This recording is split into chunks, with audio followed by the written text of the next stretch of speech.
Hola, buenas tardes a todos. Bienvenidos a Casa de América.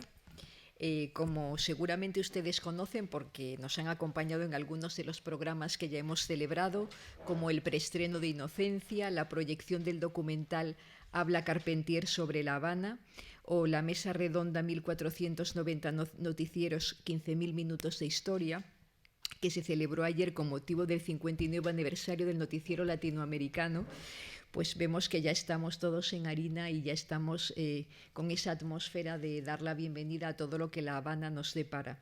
Efectivamente, Casa de América presentará a lo largo de 2019 el programa Cuba en el imaginario audiovisual. Y de esta manera celebramos distintos acontecimientos, por ejemplo, el 500 aniversario de la Fundación de La Habana, que no solamente celebraremos ahora, sino que también en la época del otoño, cuando realmente tiene lugar el 500 aniversario. Por otro lado, el 60 aniversario del Instituto Cubano de Arte e Industria Cinematográfica, el ICAIC, y también el centenario del natalicio de Santiago Álvarez. Toda esta programación cuenta con la especial colaboración de la Embajada de Cuba en España y del ICAIC.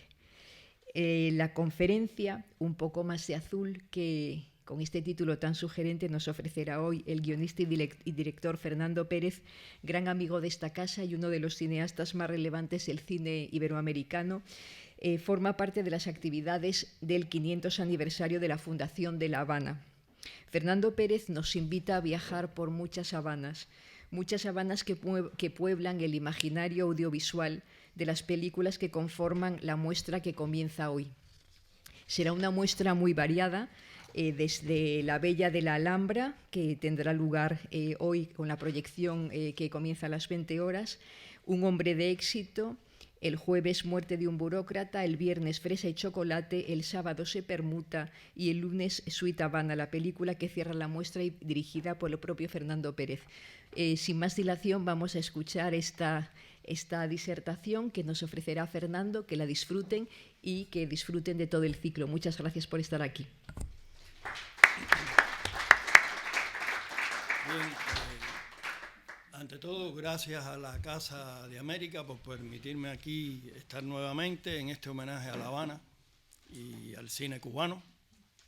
Y gracias a ustedes por estar aquí compartiendo con nosotros. Comenzamos.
La Habana, 500 años, y de esos 500 ya van 74 que yo formo parte de La Habana y que La Habana forma parte de mí. Y yo estaba pensando, bueno, esto podría ser una charla, pero no va a ser una charla, porque a mí me hubiera gustado ser conferencista, pero no soy un buen conferencista. Y creo que, en primer lugar, porque con el tiempo yo he aprendido que mi pensamiento es un pensamiento por imágenes y no tengo el don de la palabra. Cosa curiosa, porque la mayoría de los habaneros somos extrovertidos, habladores y tienen el don de la palabra. Para los que conozcan La Habana y conocen a los habaneros, se montan en un taxi y inmediatamente establecen comunicación con ustedes, de manera que ya a veces ni nos identifican como habaneros, sino como hablaneros. Yo no lo soy. Y entonces no va a ser una charla. Pero pensé también, bueno, puede ser una disertación sobre la arquitectura. A mí me hubiera gustado ser arquitecto.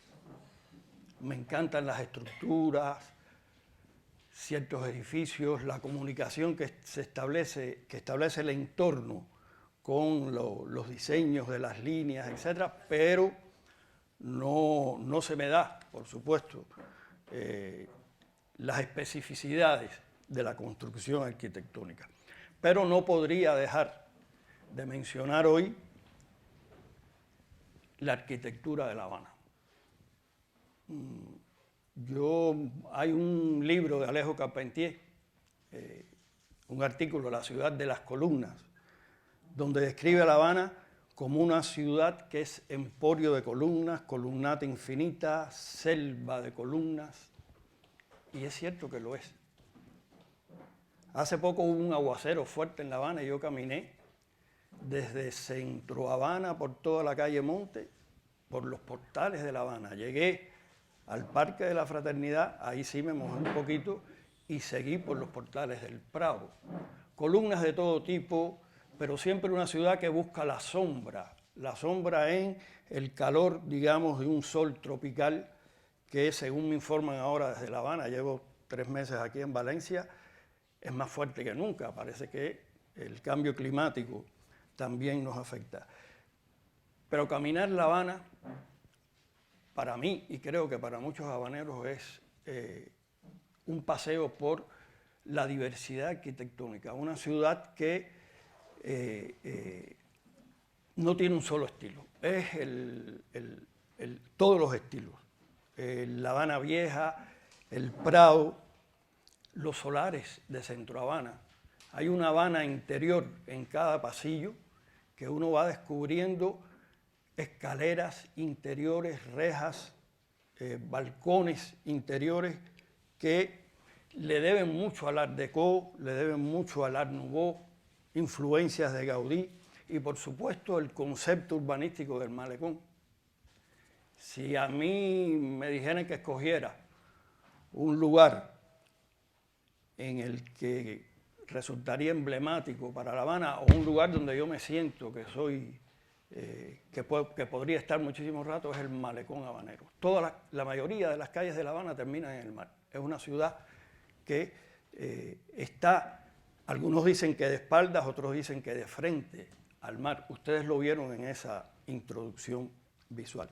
Pero no voy a hablar de arquitectura, no podía dejar de mencionar esto. Y pensé también que esto podría ser una disertación sobre la música habanera. A mí me hubiera gustado ser músico, pero la música tampoco se me da. Pero yo creo que cada cubano es musical.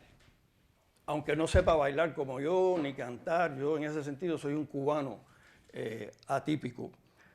Pero tengo un hijo, por ejemplo, que desde que tiene 20 y tantos años emigró a Estados Unidos. Vivió en Williamsburg un tiempo, en Virginia, y una vez me llamó y me dijo: Pipo,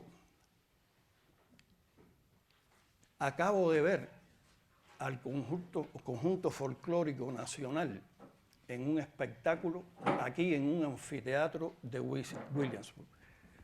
Todo lleno, por supuesto, de norteamericanos. Y cuando empezaron a sonar esos tambores y todo el mundo hacía así, yo lo que quería era moverme y vibrar al ritmo de la música.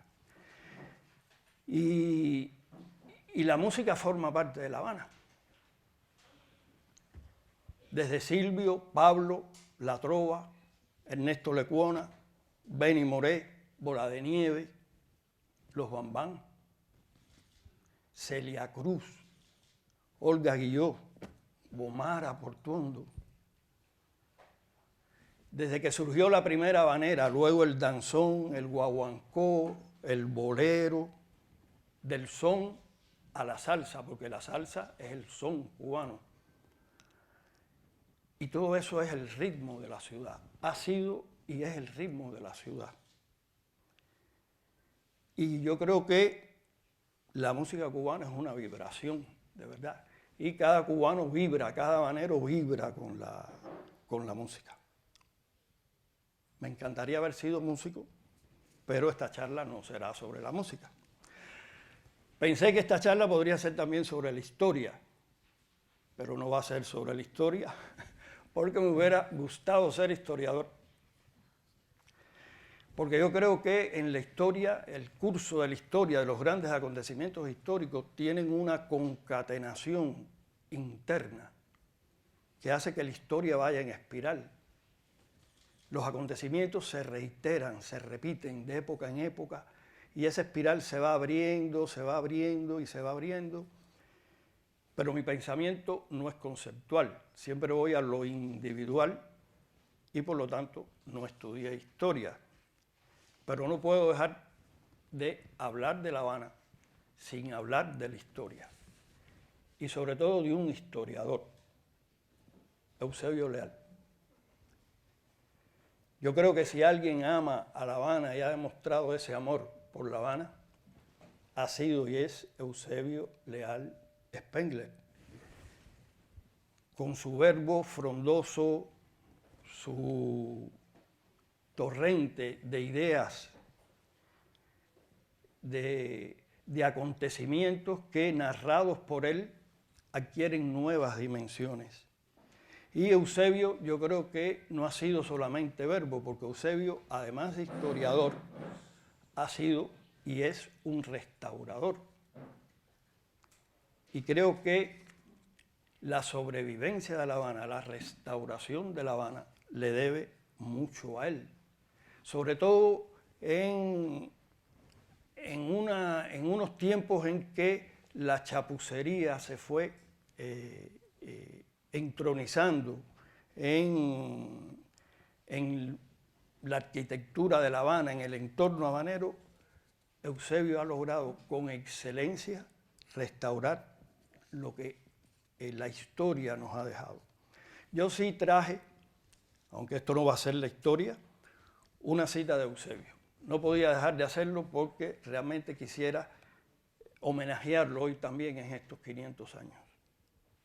Dice Eusebio: si se ven en la ciudad signos de decadencia, si se ven en ella las quebraduras y los daños del tiempo, nosotros no lloraremos como la mujer de Lot sobre el pasado y las estatuas caídas. Solo se puede acceder al futuro desde el pasado. Esa metáfora yo la viví en la realidad. Yo recuerdo que una vez estaba paseando por la Habana Vieja y me encontré con una de las especialistas que trabaja allí con Eusebio, y realmente el trabajo de restauración que él ha desarrollado y se ha empeñado ahí no es solo la restauración, se ha convertido también en un trabajo social. De La Habana Vieja, por supuesto, se convirtió en un conglomerado con muchas necesidades sociales y él no descuidó eso, fue lo primero. Y recuerdo que estaban reconstruyendo una escuela que estaba muy deteriorada y se planteó, bueno, ¿a dónde van los alumnos? Alumnos de primaria, de 7, 8, 9, 10 años. Eusebio dijo: al museo que está enfrente. La gente se asombró y dijo: no, pero en un museo esos niños, imagínense ustedes, con la gritería, van a romper, van a dañar un cuadro, ¿cómo se van a mantener? Yo vi a esos niños en el museo comportándose como si no fuera un museo, pero cuidando lo que ahí estaba. Eusebio creo que ha hecho por La Habana algo que va más allá. Todos los años, se comenta que La Habana se fundó durante una misa frente a una ceiba, un árbol sagrado en la religión afrocubana. Por La Habana hay muchísimas ceibas, un árbol que realmente comunica muchísimo.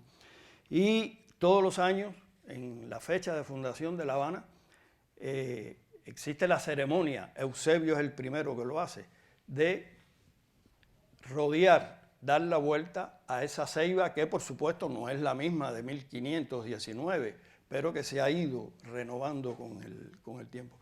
Una vez le preguntaron a Eusebio, bueno, ¿y qué sentido tiene esta ceremonia de darle la vuelta a una ceiba? Y Eusebio dijo, bueno, la poesía no tiene explicación. Y realmente estar aquí, frente a esta ceiba que simboliza el inicio de esta ciudad, es como darle un soplo a la ciudad que queremos. Yo creo que esa perspectiva que Eusebio le ha imprimido a su trabajo de restauración siempre va conmigo. Creo también, y ya esto es muy personal, creo mucho en las energías, pero también yo creo, por lo tanto, creo también en la numerología. Según cuentan los historiadores, fue el 16 de noviembre de 1519 que se fundó La Habana. Yo nací el 19 de noviembre también. Es decir, ahí yo me doy una explicación muy particular y muy personal de que sí, de que ese era el sitio donde yo tenía que haber nacido. También pensé que esto podría ser una charla sobre la pintura. Me hubiera gustado ser pintor, pero lo más que logro es hacerle dibujitos a mis nietos y trazos que se divierten mucho con ellos, pero no tienen ningún valor. Pero, bueno, no puedo dejar de mencionar, por eso me vino a la mente, y este encuentro de aquí de hoy se llama Un poco más de azul. No puedo dejar de mencionar, digamos, los cuadros abstractos azules, de los mares azules de Martínez Pedro. Porque el azul se identifica con La Habana, no solo porque esté frente al mar, sino también porque la bahía de La Habana tiene una patrona, que es la Virgen de Regla, Yemayá. Y Yemayá en la religión afrocubana es azul. Los balcones, la mayoría de los balcones de La Habana, si ustedes se fijan paseando por La Habana Vieja, son azules. Es lo que se llama el azul colonial. Y realmente es un azul transparente, precioso. Y digamos, el Real Madrid de La Habana, equivalente en el béisbol, que son los industriales, somos azules. Es decir, por lo tanto, un poco más de azul. No puedo dejar de mencionar a las transparencias de Carlos Enrique, los vitrales de Amelia Peláez y, por supuesto, las ciudades que pintó Portocarrero. Yo vivo en Centro Habana, en el límite entre Centro Habana y el Cerro. Lo descubrí cuando me mudé para allá, que es un piso 15, un apartamento 15, y de pronto cuando yo vi la ciudad desde esa perspectiva, me dije, Portocarrero la pintó desde aquí. Porque fui descubriendo que efectivamente La Habana es una ciudad que tiene perspectivas de que las casas están una encima de la otra. ¿Por qué? Porque hay declives y, por supuesto, colinas. No es una ciudad plana, aunque aparentemente lo es. Pero, por supuesto, no voy a hacer una charla sobre pintura. Y pensé también, podría ser sobre la literatura. Me gusta escribir, pero no soy escritor. Me cuesta mucho trabajo la página en blanco. Logro hacerlo, me interesa, lo he hecho muchas veces, pero no es mi don. Pero sí, La Habana ha estado reflejada y acompañada por la literatura. La Habana tiene su literatura. Supuestamente la primera novela, digamos, que hace La Habana literaria, que descubre La Habana literaria, fue Cecilia Valdés, de Cirilo Villaverde, que después, bueno, se ha convertido. La primera novela antiesclavista, una de las primeras novelas antiesclavistas de Cuba, pero todo su centro está la descripción de la Loma del Ángel, sitios que vivimos hoy en la actualidad y vienen todavía desde el siglo XIX, nos acompañan. ¿Cómo no pensar en La Habana, en la literatura de Alejo Carpentier? El siglo de las luces, una de las novelas que para mí es de las más extraordinarias que se han escrito sobre la ciudad. Allí se describe, bueno, siglo XIX, la llegada de las ideas de la Revolución Francesa a La Habana, y a Cuba, y tiene páginas memorables, como la descripción de un ciclón. Yo creo que nadie ha descrito un ciclón. La Habana es una ciudad también sometida a los embates de la naturaleza, porque es abierta. No hay otra novela donde se describa, o páginas literarias donde no se describa un ciclón como lo describe Carpentier. Pensar en Paradiso, de Lezama Lima. Una novela muy difícil de leer, realmente. Creo que algunos, o la mayoría, lo confieso, debo confesarlo, hemos leído capítulos, pero que es un monumento literario también a la ciudad en distintas épocas. Aquí va a haber referencia después en una película que ustedes conocen, Fresa y Chocolate, donde se describe una cena lezamiana, que es, digamos, la referencia más cierta de lo que vendría a ser la cubanidad en la cocina. Eso viene de la literatura. No podría dejar de recordar una novela como Las iniciales de la tierra, de Jesús Díaz. Una novela que recoge los finales de los años 50, después del triunfo de la Revolución, y termina, digamos, en los años 70, con las transformaciones contradictorias que esto ha traído en los distintos personajes. Una novela donde hay descripciones de tradiciones habaneras, como fue la rueda del casino, en los casinos de la playa, del territorio de playa, que como están descritos en esa novela, no aparecerá en ninguna otra. Luego ya más para acá, bueno, cómo no pensar en las novelas de Leonardo Padura. Yo a veces he viajado por Europa y he visto en trenes alemanes que siempre hay alguien que está leyendo una novela de Padura. Y la saga de Mario Conde ha descrito una Habana contemporánea también, de zonas muy cotidianas, pero también de zonas muy oscuras, las múltiples Habanas que se pueden encontrar. Y, por supuesto, Cabrera Infante, con Tres tristes tigres, la novela de La Habana nocturna de los años 50, y La Habana para un infante difunto, que es realmente un panorama no solo de la ciudad y de cómo se vivió ahí en los años 50 los que venían de provincias a conquistar la ciudad, sino también de los cines de La Habana en la época. Y por supuesto José Martí. Yo creo que la mayoría de los habaneros y de los cubanos llevamos ese sentimiento poético de Martí con nosotros. Un poeta que escriba un verso como rosa una vez a mi boca y siento en mi cuerpo el mundo, no es solo habanero, es un poeta del mundo. Va más allá, trasciende las fronteras. Y unos versos como estos: y cuando el sol se ponía detrás de un monte dorado, un sombrerito callado por las arenas venía. Vean qué imagen. Yo pienso que Martí fue un escritor cinematográfico, porque lo que vio fue la imagen de una niña con la cabeza gacha que viene triste, pero él no describe que fue una niña, es un sombrerito callado el que venía. Entonces, bueno, ¿qué es lo que va a pasar aquí hoy? ¿De qué voy a hablar? Porque al fin yo me he decidido que esto va a ser algo que va a estar más dictado por la emoción que por la racionalidad. Porque sí quisiera que esto fuera, más que una disertación, fuera lo que yo siento realmente, que es una declaración de amor por mi ciudad.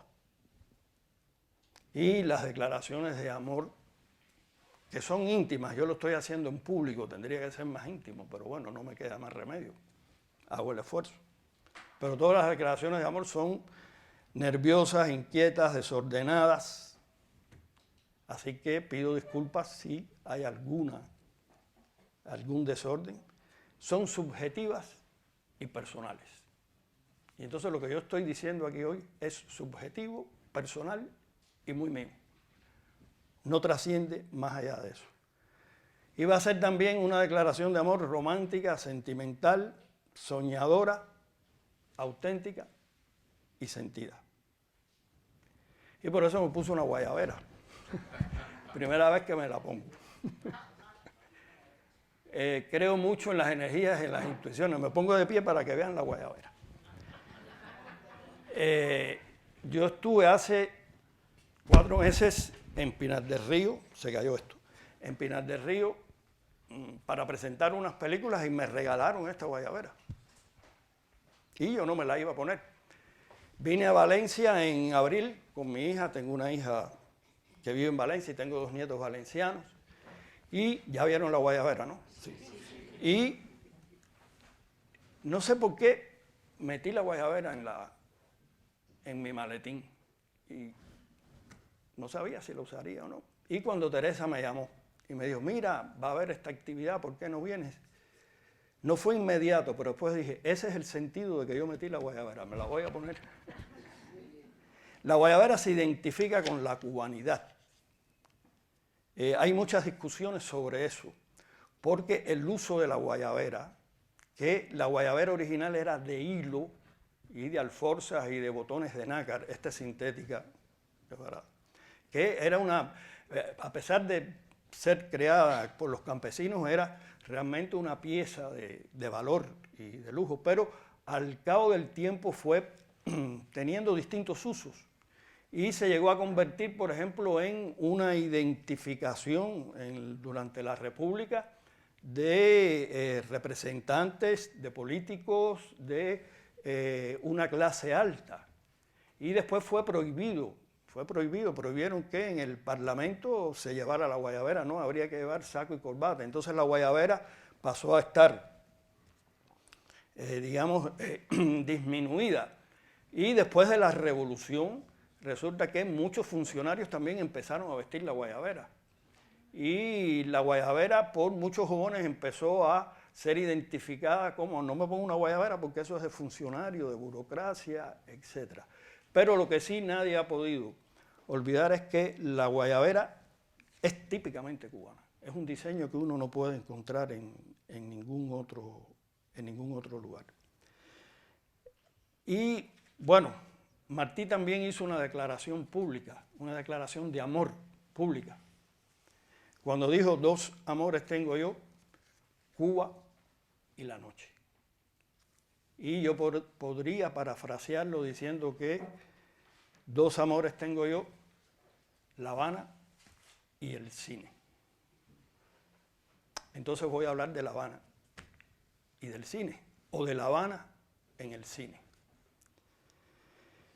Nací en Guanabacoa, que es un pueblito que está cruzando la bahía a 25 minutos de la parte vieja de La Habana. Y yo recuerdo que la primera película que vi, que me llevó mi papá, que era cartero en Guanabacoa, fue en un cine que se llamaba Ensueño. Y fue un western, se llamaba El Indio Jerónimo. Y a mí me apasionó la película, me encantó. Yo no pensaba ni ser cineasta, pero bueno, era la emoción de la pasión del cine. Y creo que desde ese momento yo he vivido en el ensueño del ensueño. Porque si soy cineasta, soy también cinéfilo, un espectador. Yo creo que he vivido tantas vidas como películas he visto. Porque aún conociendo el cine por dentro, me dejo llevar por la emoción de ver una película. Y yo recuerdo que yo cruzaba la bahía con mi mamá, íbamos a La Habana a hacer cualquier paseo, cualquier cosa, y a mí lo que me llamaba la atención eran los cines de La Habana, con nombres de ciudades muy promisorias, Capri, Riviera, Acapulco, otros con nombres, digamos, épicos como Atlas, Apolo, Erie.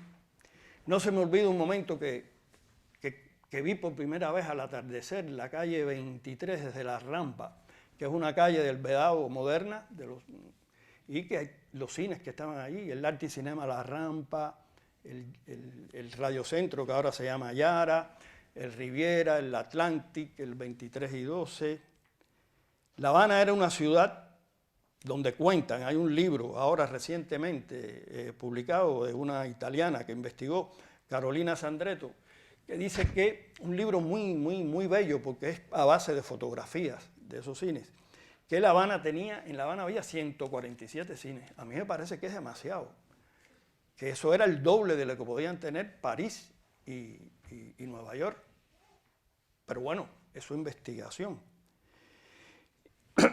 Y hace poco, un amigo mío suizo que está haciendo un reportaje sobre La Habana, me filmó recorriendo esos cines. Es decir, los cines que yo recordaba de mi infancia. La mayoría hoy están destruidos. No es únicamente algo que ocurre en La Habana. Yo creo que ese tipo de cine grande, de muchas lunetas, han sido realmente desplazados por los multicines, otra manera de presentar el espectáculo cinematográfico, pero realmente te crea una nostalgia de lo que pudo haber sido. Y yo recuerdo que le dije, mientras me estaba filmando, le dije, mira, realmente me da nostalgia, yo siento que tengo el sentimiento de una pérdida, pero al mismo tiempo va conmigo una ganancia, porque ya esos cines no existen, pero yo me he convertido en cineasta y hago cine en esta situación. Y yo creo que el cine cubano que ustedes van a ver en este ciclo que ha preparado la Casa de América y que ha preparado Teresa Toledo, parte fundamentalmente de eso, de una mirada a La Habana, donde hay pérdidas y ganancias, donde hay historia, donde hay música, donde hay arquitectura, donde hay el entorno que hace surgir la pintura y donde hay historia. Pero una historia que se mueve a partir de la contradicción, de las pérdidas y ganancias y de los conflictos. Entonces, hoy por la noche ustedes van a ver, los que se queden, La Bella de la Alhambra. La Bella de la Alhambra es un musical, yo hacía rato no la veía, la vi ahora para prepararme para este encuentro, y realmente es ese tipo de película que yo califico como película que tiene magia. Y los que se queden van a poder asistir realmente a una película donde la magia se expande visual y musicalmente. Pasemos a la introducción de La Bella de la Alhambra.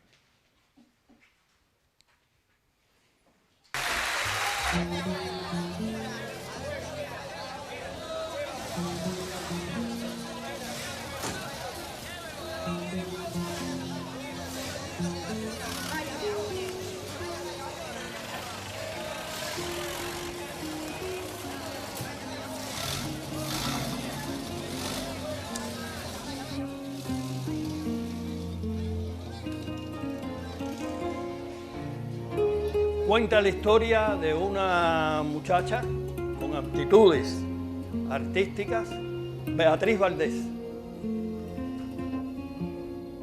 que su sueño es justamente eso, un teatro que existió en la realidad. El Alhambra, Centro Habana, Consulado y Virtudes.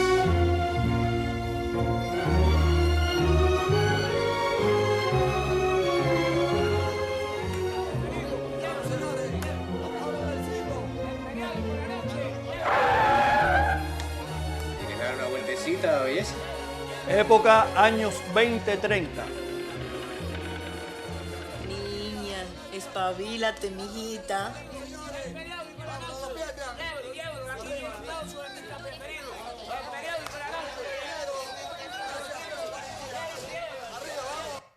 Toda una época donde La Habana venía, bueno, de haber sido la colonia, haberse liberado, etcétera, pero era la reafirmación de de una imagen, de una manera de ser. Y eso se concretó mucho en este teatro que curiosamente lo van a ver ustedes esta noche. Eso está realmente muy logrado por la dirección artística y por la manera en que fue filmado. Un teatro exclusivamente para hombres. Las mujeres no podían asistir, aunque su elenco fundamental era femenino. Ahí estaba lo curioso. Pero ¿qué tipo de teatro era? Era un teatro donde realmente eso que se llama el choteo cubano, el humor, la sátira, el cambio de costumbres que hasta ese momento habían sido muy rígidas, invadía la ciudad. Fue toda una época. La Alhambra duró poco, realmente, duró poco y ya no existe. Muchos lo confunden a veces como si fuera el Teatro Martí, que es una estructura arquitectónica también extraordinaria, recuperada por Eusebio, pero no. El Alhambra como tal ya no existe. Y fue lo que se llamó el teatro vernáculo. De allí surgieron, digamos, historias que tenían que ver mucho también con la política. Y la película también lo refleja. Ahí está el primer conflicto que la película narra. No es solamente la recuperación de lo que fue un teatro de variedades, sino también una contradicción con una política republicana que ya no respondía a las necesidades sociales que La Habana en su transformación iba sintiendo. Todo esto hizo que el teatro realmente desapareciera y ese era justamente ese primer conflicto. Surge allí en el Teatro de la Alhambra una canción que muchos la tienen, yo también, como el segundo himno de Cuba. Es una canción de amor, pero se ha convertido en, digamos, la expresión o el sentimiento o la emoción de nuestra identidad. Esa canción es Quiéreme mucho, que fue, creada por Gonzalo Roy con letra de Agustín Rodríguez para una obra que se representó en el Alhambra que se llamaba El Servicio Militar Obligatorio y expresaba, la separación de una pareja. Y esa historia de amor se ha convertido en una historia de amor no particular, no individual, para hacer una historia de amor por La Habana, por Cuba y en un sentimiento. Vean cómo está reflejado en la película, no como el himno, sino cómo surgió esta canción. Por supuesto, la introducción es de teatro vernáculo, no se asombren. Adelante. Esta noche siento que se me para el corazón emocionado al presentarles a la más grande, la única, la maravillosa, la mexicana.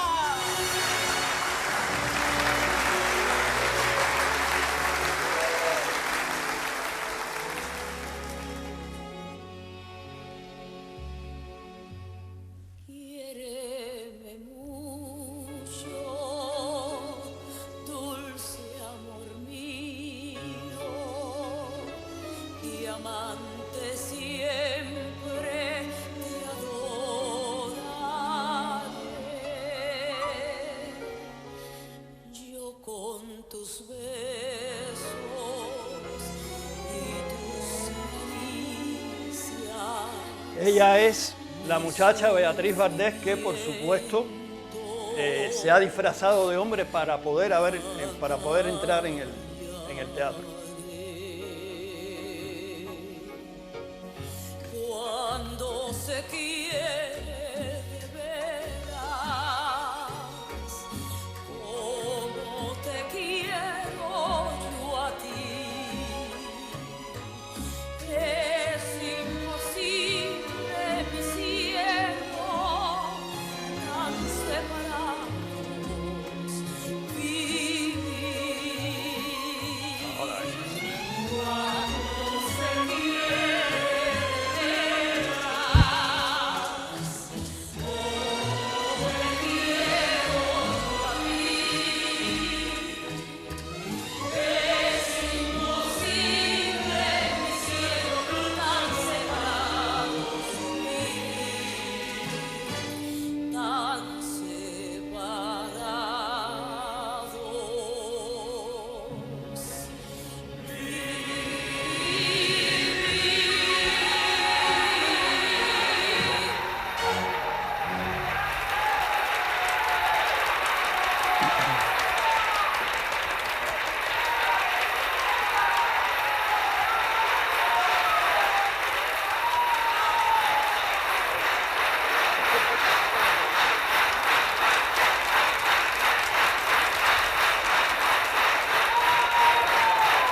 actriz que interpreta a la mexicana es Isabel Moreno, pero ¿saben de quién es la voz? De Omar Portuondo. Ella fue la que grabó porque Isabel no cantaba. Este encuentro lo vamos a cerrar otra vez con Quiéreme Mucho, porque esa versión con Omar yo lo utilicé también en una película. Siempre que escucho la canción, yo me emociono, me dan ganas de cantarla. No la voy a cantar aquí, pero en grupo sí lo haría. Al final la canta en grupo. Está bien.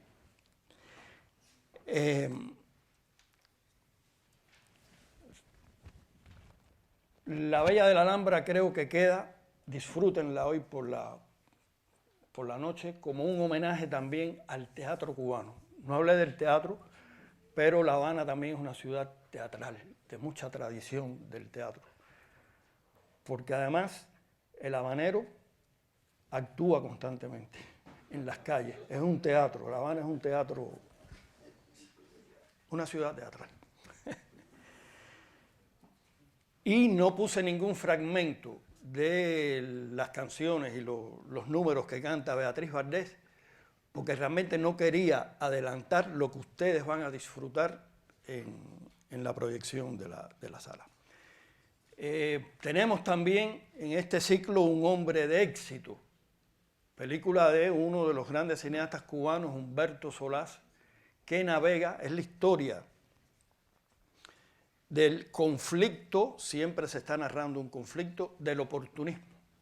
El oportunismo político que fue pasando de época en época. Pero en esta película ustedes van a descubrir eso que mencionamos de pasada aquí, de la arquitectura de la ciudad. Ustedes lo van a comprobar en esta película. Es una película que va desde la época de los años 20 a los años 30, a los años 40 y termina justamente en los años 50, en el primer año que triunfa la revolución. Y todo eso está descrito a través de planos con muy pocos recursos, de edificios emblemáticos que fueron creándose en la medida en que la ciudad fue creciendo y evolucionando. En ninguna otra película ha sido reflejada la arquitectura habanera como en Un hombre de éxito, pero también la música. Van a fijarse en una banda sonora que pasa, en la medida en que el personaje evoluciona, de los distintos ritmos musicales que fueron marcando cada época en La Habana. Pasemos a un primer fragmento, el único que vamos a mostrar, de Un hombre de éxito.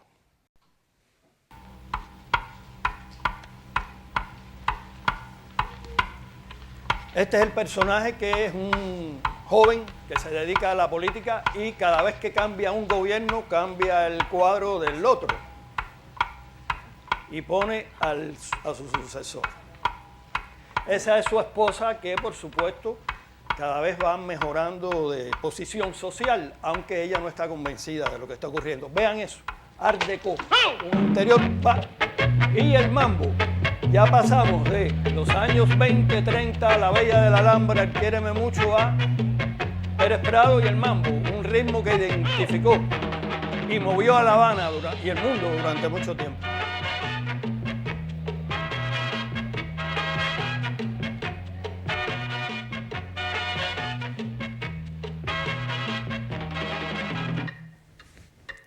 Otro gobierno y otro cuadro.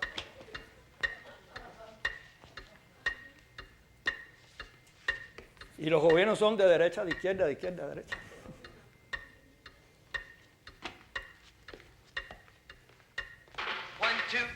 Y otra música, finales de los años 50, el rock and roll que invadió. Yo era adolescente y bailé mucho rock and roll. Lo intenté.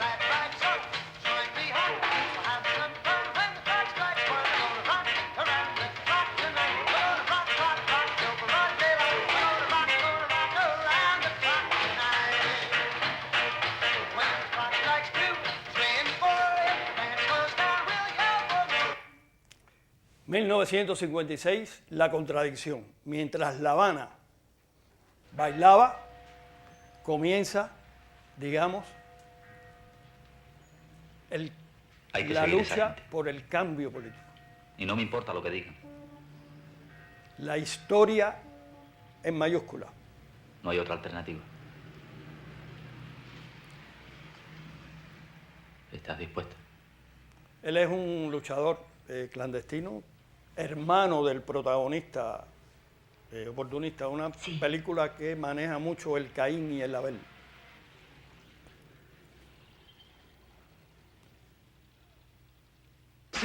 Y Tropicana, años 50, el cabaret más famoso del mundo, Paraíso bajo las estrellas. ¿Y quién está ahí? Nat King Cole. Con el cha-cha-cha, toda una época donde La Habana se esparcía por el mundo. Con la plata lo encontrarás del otro lado del mundo. Mi bebé bailando como en el manglar. La vida nocturna habanera, que en los años 50 eclosionó. La Habana era el paraíso nocturno del Caribe.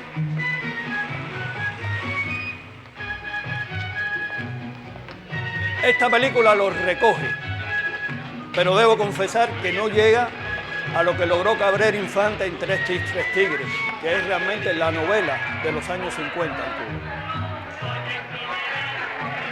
Fin de año en Tropicana.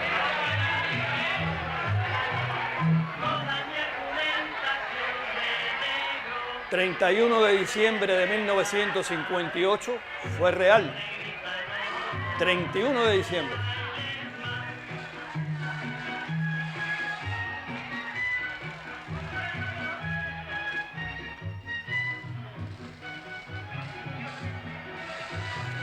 Nada de eso ha cambiado. Las coristas siguen igual, el cabaret sigue igual. Lo que ha cambiado es el entorno. Algo pasa y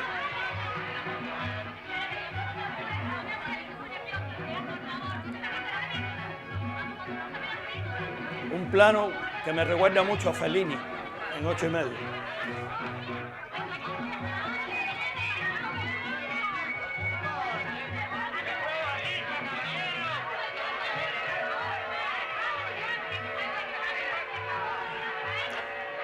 Muchos habaneros vivimos ese amanecer del 1 de enero donde la vida cambió.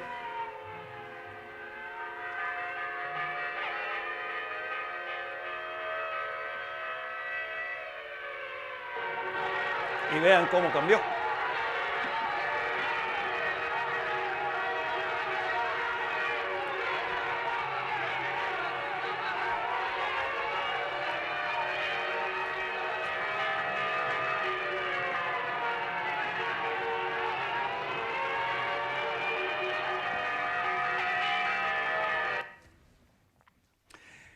Esa Habana que se muestra ahí, esa Habana nocturna, en la presentación, ella decía que íbamos a hablar de distintas Habanas. Esa Habana yo no la viví.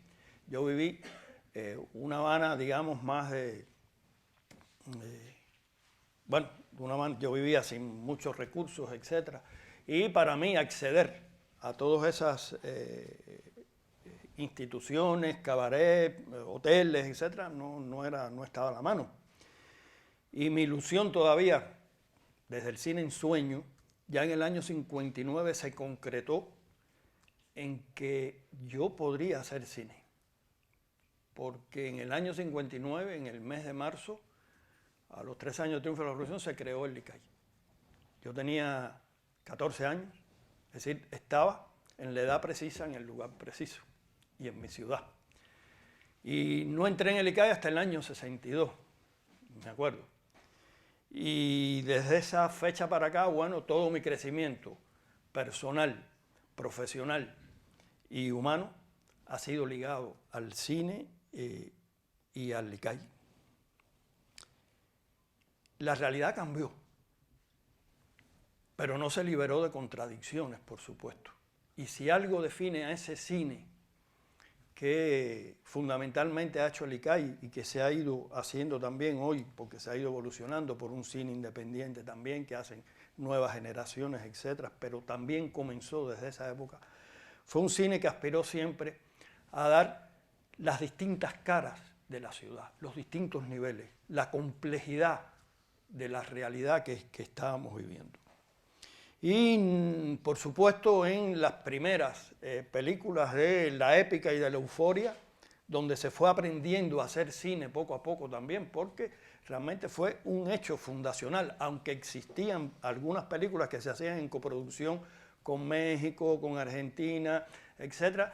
La mayoría, no se puede excluir a todas, pero una mayoría, en un % muy alto, eran películas muy externas, folclóricas, más de maracas y guayabera, musicales, sin contenidos, digamos, que fueran más allá del entretenimiento más banal. Cuando ya pasa ese momento de la época, yo creo que hubo un momento fundamental que fue en el año 68, aparte de cuando empezó el noticiero, que ya se fueron los primeros pasos, la documentalística cubana dio por primera vez, etc.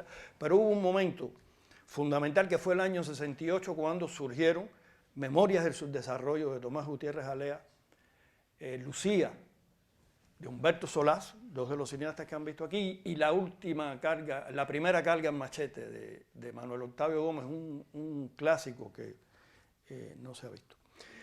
Pero una vez que ya eso, digamos, logró hacer la justicia histórica, el cine cubano también se lanzó a reflejar, digamos, la vida cotidiana de la ciudad y la tercera película, para los que siguen este ciclo, pertenece a esa etapa en que el cine se convierte en un cine que refleja la vida cotidiana de la ciudad y la recoge muy bien, pero sobre todo, no siempre, pero en la gran mayoría a través del humor. Es la época en que surgen comedias que yo creo que todavía mantienen el valor y que recogieron, al igual que los noticieros, pero en la ficción, toda la imagen de una época y un rostro de la ciudad. Vean el fragmento de Se Permuta, que va a ser la tercera película de este ciclo, una película dirigida por Juan Carlos Tavío, que fue codirector después de Fresa y Chocolate, donde la obsesión de una señora por mejorar sus condiciones habitacionales, eso empezaron a haber muchos problemas con la vivienda en Cuba, se convierte en una obsesión por ir cambiando de casa en casa. Pero vean en qué situación la refleja.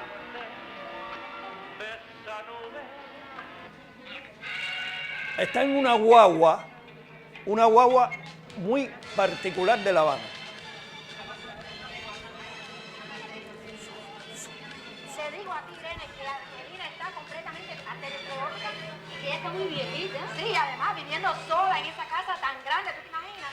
Yo le hago los mandados, yo le ayudo lo que quiero porque a mí me gusta ayudarla, pero te digo que está tremendamente majadera, de verdad. Teniendo un hijo, sí, con un hijo en Matanzas, un hijo con una casa tremenda. Hablaneros en una guagua. Son cosas de viejo, cosas de viejo. Compañera, ¿dónde es que vive la Angelina esa? Angelina vive en 19 y 194. 19 y 194. Sí, exacto. ¿Usted para qué quiere saber el secretario? No, mira, es que yo le tengo un recado del hijo de Matanza. ¿El hijo de Matanza? Oye, párate ahí,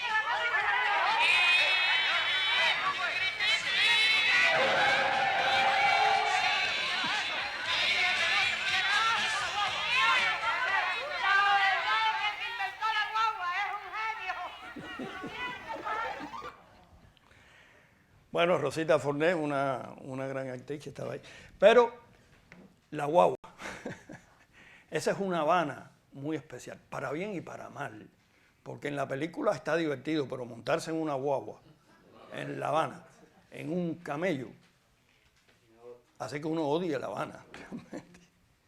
Pero es un lugar donde pueden ocurrir todas esas cosas. Y realmente eso forma parte también de nuestra identidad y de nuestra realidad.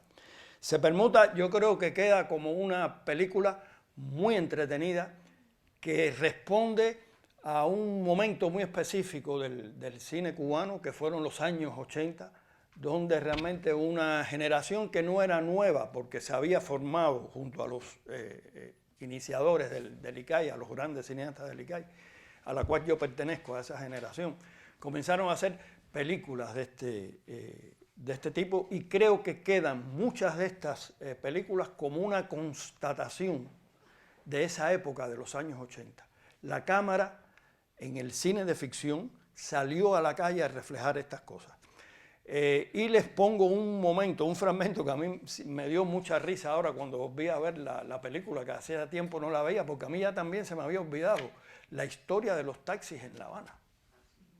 Y lo que hoy vivimos a base de almendrones y, bueno, el Panataxi, hubo una época en que vinieron carros americanos, Chevrolets, después de con bloqueo y todo, vinieron de la Argentina. Y se convirtieron en taxis que identificaron a La Habana, porque creo que era únicamente en La Habana que uno podía encontrar, como los Chevy. Vean esta escena de los Chevy de los años 80 en La Habana de esa época.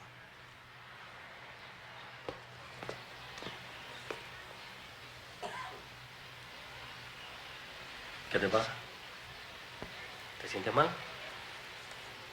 No, estaba pensando en tu proyecto. No, no sé, yo quería decirte que bueno, puedes contar conmigo, que quisiera ayudarte.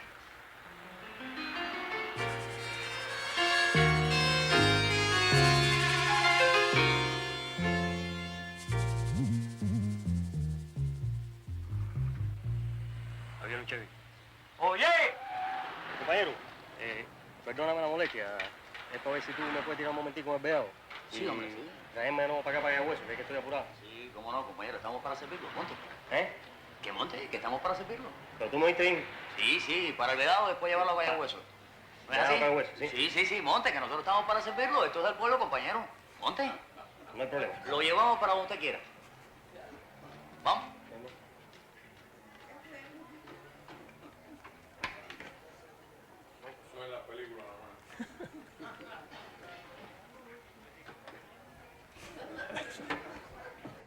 Un recurso de Juan Carlos, que es romper la barrera, esa cuarta pared, de comunicarse con los espectadores. Pero es cierto que los taxis en La Habana o los almendrones, es decir, no van para donde... Uno tiene que ir para donde va el taxi, no el taxi va para ti.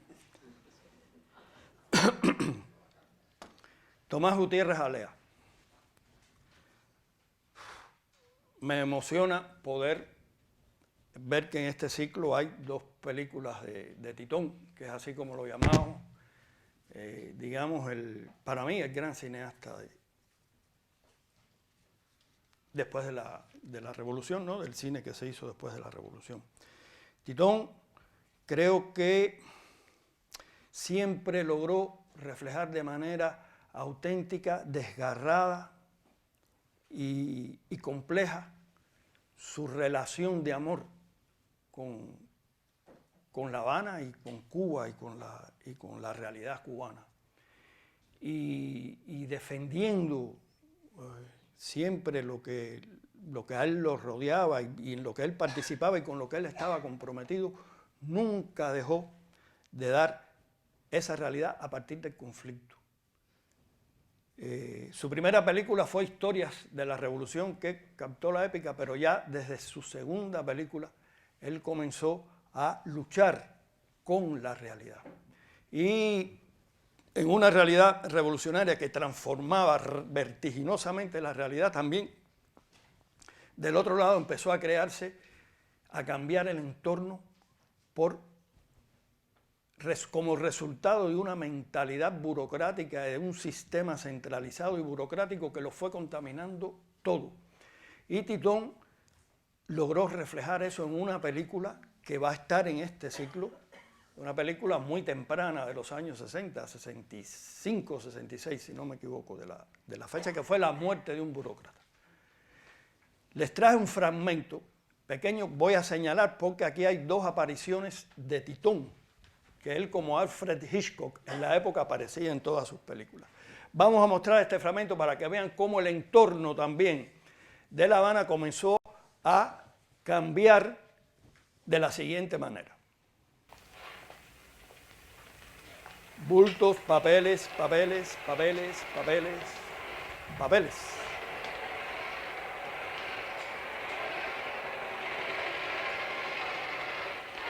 Cuántas planillas, cuántos papeles se han generado en las oficodas, las libretas de abastecimiento.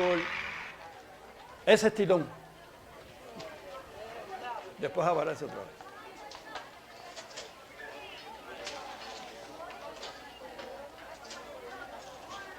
Y de Patrán y Calpac, Ecotran, muchas empresas empezaron a tener nombres prácticamente indescifrables. Y una escena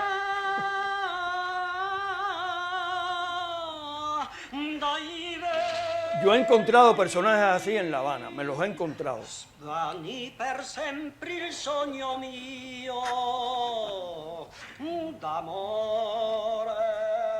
Que te cantan un aria y hasta me cuentan cuentos. Y me dan obras de teatro incluso. Ese es Titón, mírenlo ahí.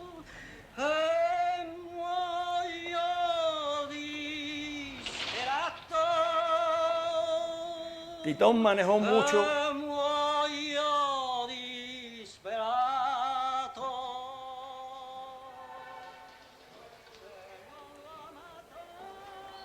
y aparece por primera vez también, no por primera vez, pero retrata muy bien.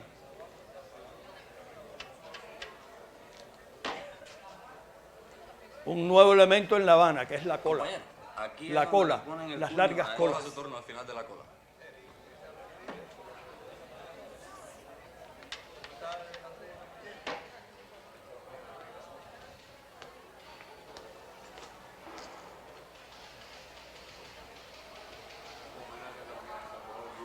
Salvador Good, que acaba de fallecer a los 90 y tantos años, él fue protagonista de esta película.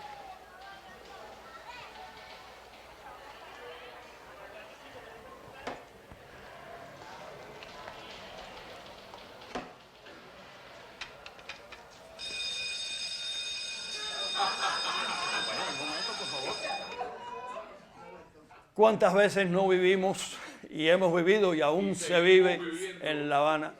Eso es un rostro también de una Habana que el cine cubano también ha tratado de reflejar. Es una película muy disfrutable porque Titón logra manejar mucho un lenguaje que viene de Luis Buñuel, porque él también trabaja muchas ensoñaciones de los personajes y tiene algunas imágenes realmente oníricas que son antológicas dentro de él y muy audaces para la época en el cine cubano. Después, yo estaba preocupado, no pasarme en el tiempo, pero hay un fragmento de otra película de Titón que seguramente ya ustedes han visto, porque yo creo que es la película cubana más vista fuera de Cuba. No, Fresa y Chocolate. Es una película que identifica al cine cubano donde quiera se ha puesto esa película. Y yo creo que sí, que si una película... Yo recuerdo la conmoción que provocó Fresa y Chocolate la primera vez que se exhibió en la inauguración de un festival del nuevo cine latinoamericano. Eso fue en el año 93. Y esa noche, recuerdo que la ovación duró como 10 minutos. 10 minutos después que la película terminó. Pero no era la ovación, fue la participación del público durante toda la película. En el Carlos Márquez, un teatro gigante de 5.000 espectadores. Y realmente se ha convertido en una película que muy importante porque yo creo que es la película que recoge una de las contradicciones fundamentales de nuestro país, que es la lucha entre el dogmatismo, la visión dogmática y la visión abierta, verdaderamente revolucionaria. El no crear una sociedad excluyente, sino una sociedad inclusiva. Porque aunque el protagonista es un gay, un homosexual, Jorge Perogurría, que lo lanzó a la fama, el tema no es únicamente el homosexualismo, va mucho más allá, va al cambio de una mentalidad donde realmente se abra al derecho individual, a las opciones que uno quiera en todos los niveles de la vida. Fresa y Chocolate, yo la volví a ver ahora y realmente me parece que si, aparte del contenido, el guión, los diálogos, la puesta en escena del propio Titón, que es muy narrativa y convencional, no tiene los elementos oníricos, digamos, de la muerte de un burócrata, tiene también a su favor como algo que está vivo y va a estar vivo siempre, que es la interpretación de sus dos protagonistas, de sus tres protagonistas, porque está también Mirta Ibarra, que es el personaje de Nancy.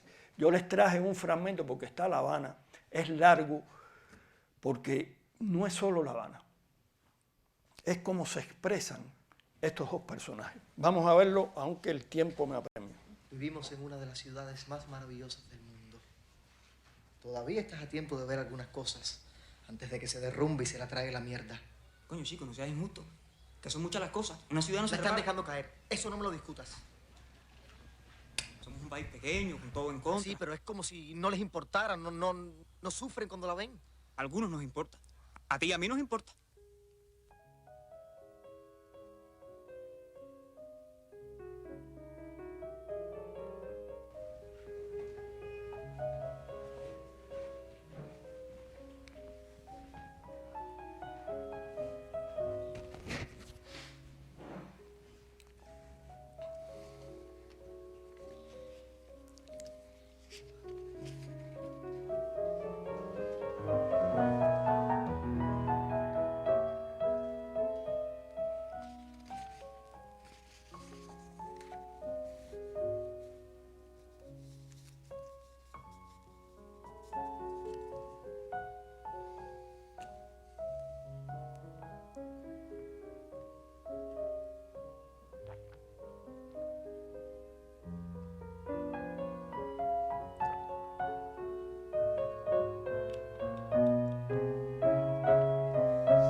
Forman parte de Cuba.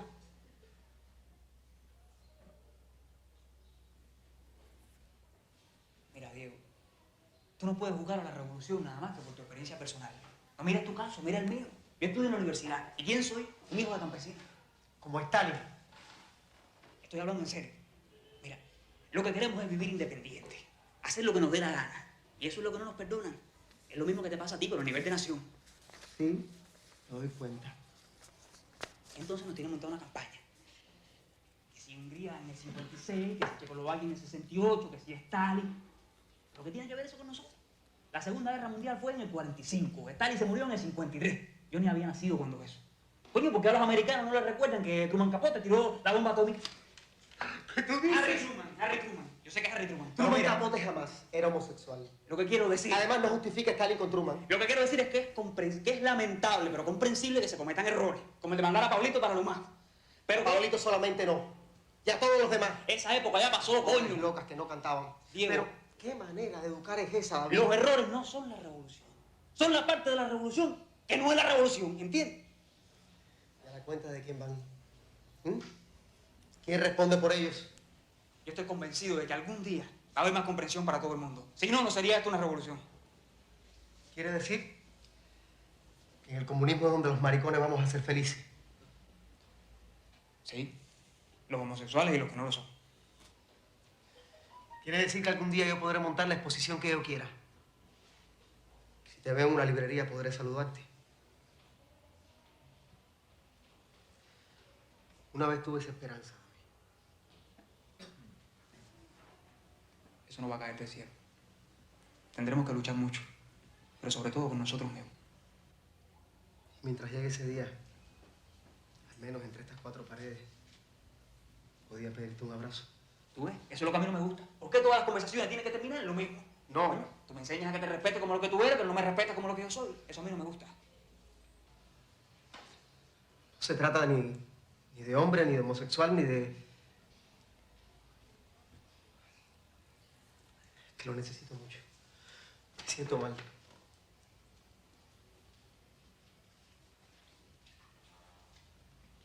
¿Pero qué te pasa? Dímelo. Yo soy tu amigo.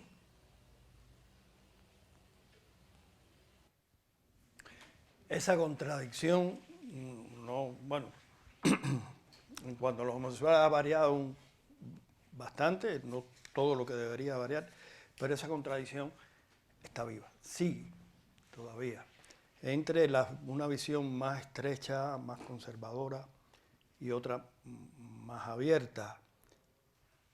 Pero ahí hay una historia de amor por La Habana, de estos dos personajes que piensan distinto. Y creo que esa historia de amor es también la del cine cubano, por la ciudad. Y esa era la declaración de amor que yo quería hacer aquí hoy. Y acotando que no, como todas las historias de amor, no es idílica. Porque yo también me peleo con La Habana. Y me peleo con los habaneros que la viven con desidia, y me peleo con el deterioro, con la desigualdad creciente, con la burocracia, con el centralismo paralizante y conservador, con el secretismo, con la no apertura a otras ideas diferentes, para tener una Habana más inclusiva y no excluyente.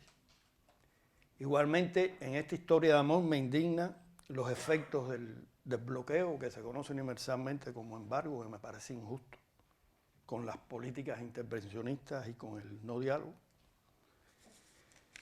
Y mientras esa historia de amor no idílica vive en el cine cubano, porque creo que estoy hablando no solo por mí, sino por la mayoría de los cineastas cubanos, es verdadera, porque así es el amor, ¿no? Contradictorio e intenso.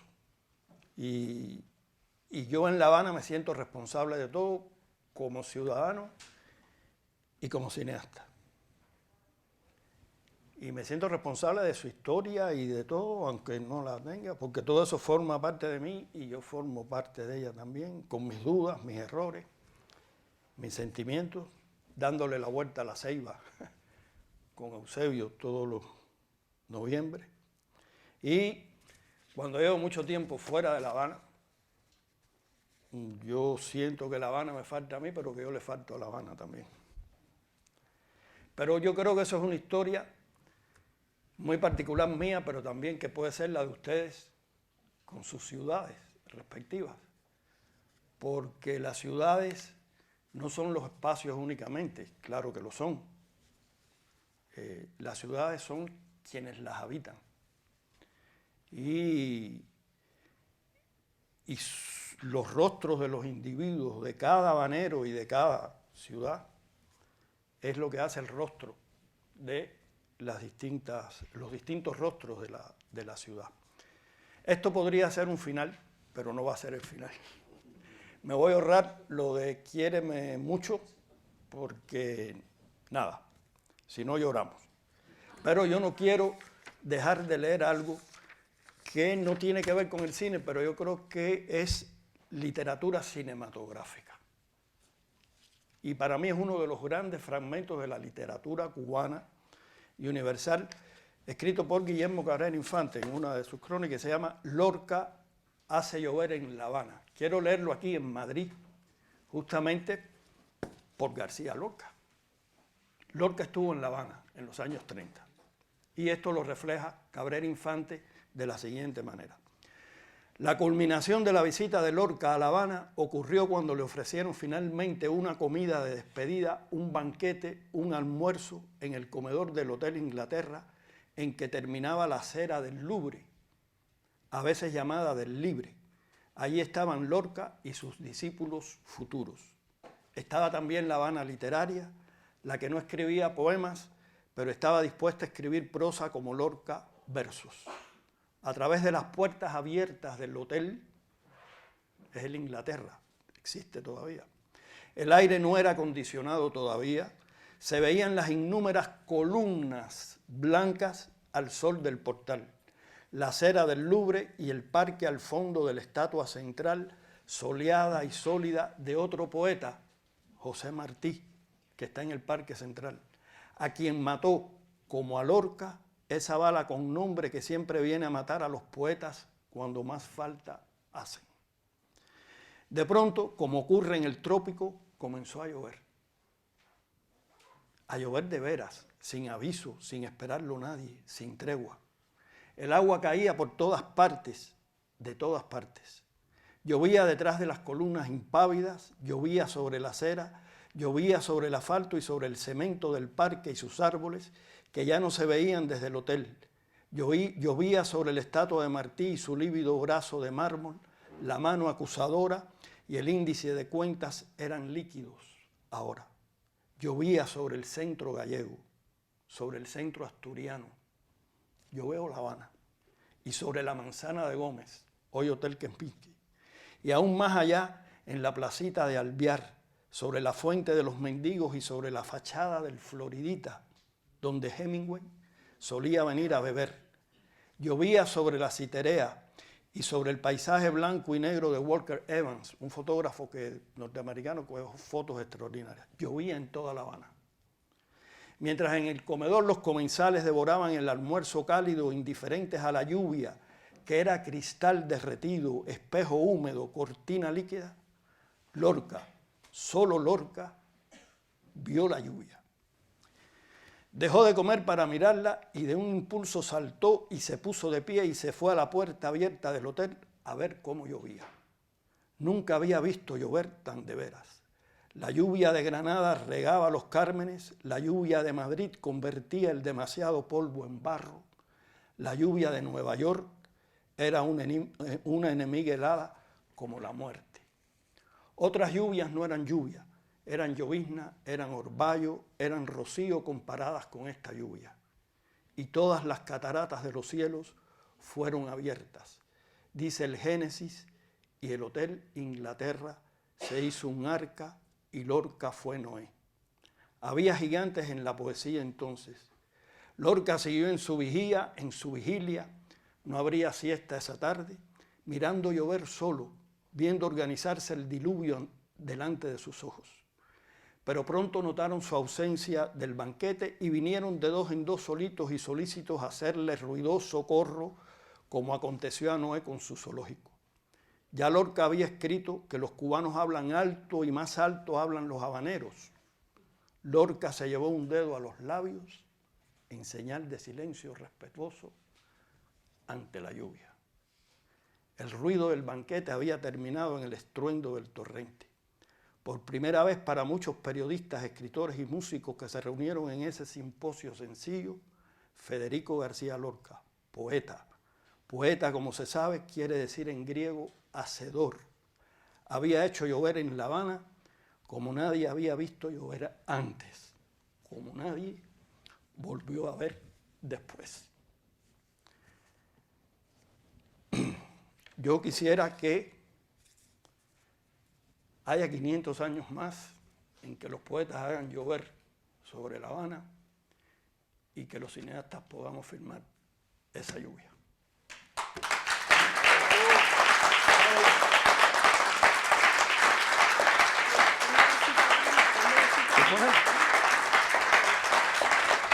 Tendrías que correrlo para poner el final.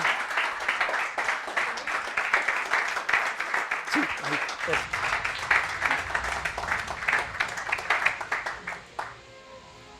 No es una carta de amor, es una información.